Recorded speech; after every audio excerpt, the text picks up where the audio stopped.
A calculus professor tried to humiliate a quiet black student on the first day of class, told him he didn't belong, right in front of 80 people.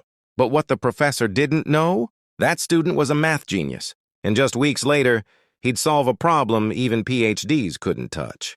What happened next left the entire class speechless. Stay tuned, because this story flips the script in the most powerful way. You must be in the wrong class. The words cut through the room like a blade. Sharp, unexpected, and loud enough to make every head turn. It was the first day of the semester in advanced calculus for engineers, a course known for being brutally difficult and taught by one of the toughest professors on campus. Dr. Leonard Hamilton. 80 students sat frozen, mid-conversation or still unpacking their laptops, until the professor spoke those words. Everyone turned to see who he was talking to. Walking into the room was a young black student, maybe 18 or 19, dressed in a clean hoodie, jeans, and fresh sneakers. He had a neatly trimmed fade and carried nothing but a worn notebook and a mechanical pencil. His name was Marcus Green. He paused mid-step, unsure if the professor was talking to him. He looked around, then back at the professor. "This is Calc 3, right? Room 204? Dr. Hamilton gave him a condescending smile, the kind that didn't reach his eyes. "You might find the intro classes down the hall," he said with a chuckle. "Unless you're planning to audit, of course." Some students smirked.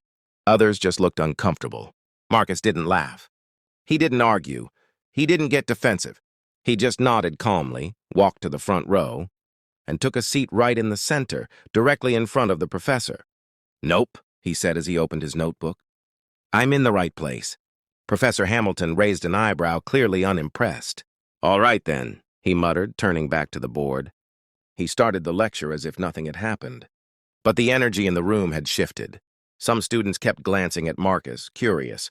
Others avoided eye contact altogether, pretending they hadn't just witnessed something uncomfortable. But Marcus? He didn't look rattled. He watched the lecture intently, pencil in hand, eyes sharp. He didn't speak. He just took notes, fast, clean, and focused. What no one in that room knew, not even Marcus's classmates, was that this wasn't just a kid who was good at math. Marcus Green was a mathematical prodigy, one of the youngest students ever to win a national math competition in high school. And Professor Hamilton had just made the biggest mistake of the semester.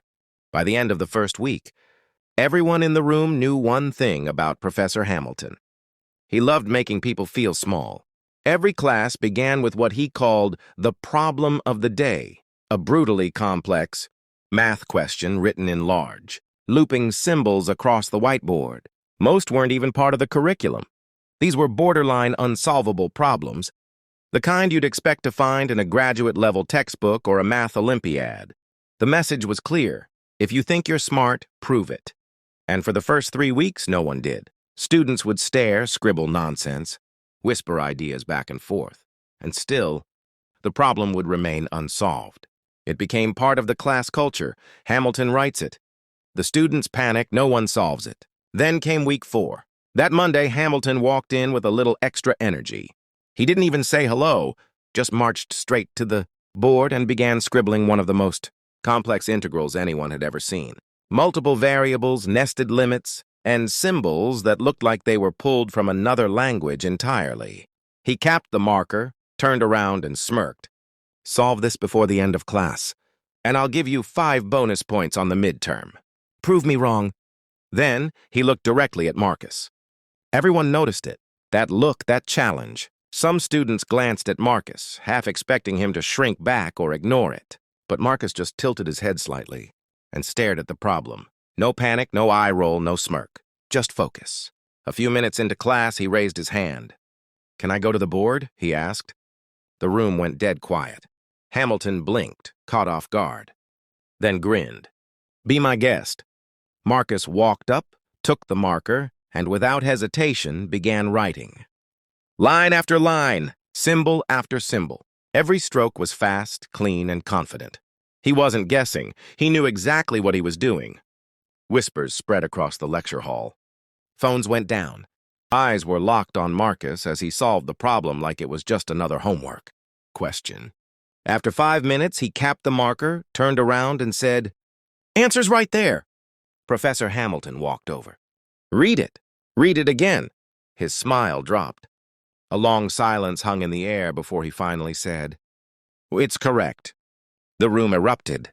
Applause, cheers, even a few gasps. Students couldn't believe it. In one moment, Marcus went from being that quiet kid in the front row to something entirely different. The undeniable genius in the room. After that unforgettable day, the day Marcus solved the unsolvable problem, something shifted. Professor Hamilton, once cold and dismissive, started to act different. He no longer made those slick, under-the-breath comments. He didn't ignore Marcus's raised hand or skip past his row.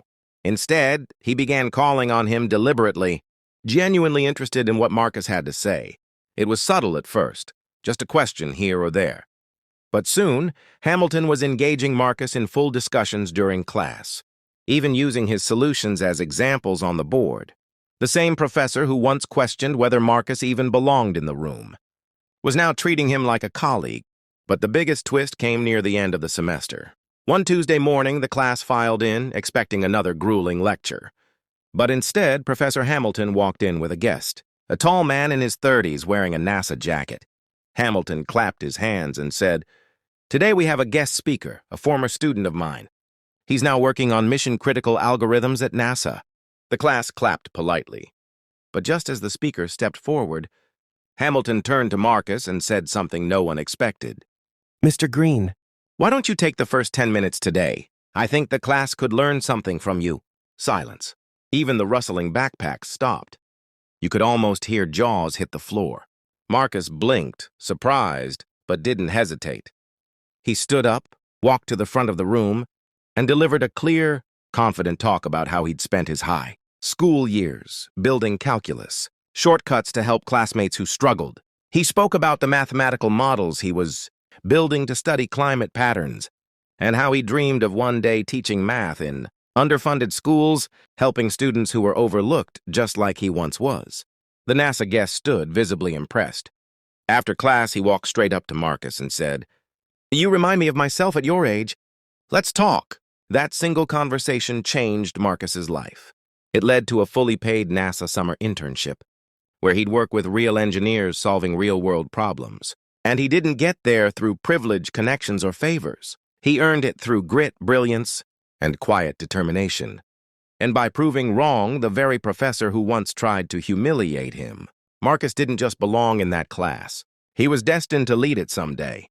If this story inspired you even a little, don't forget to hit that like button and share it with someone who needs to hear it. And if you love real stories that challenge, stereotypes, and uplift underdogs, make sure to subscribe and turn on the bell, because we've got more powerful stories coming your way every week. Thanks for watching, and remember, never underestimate the quiet ones.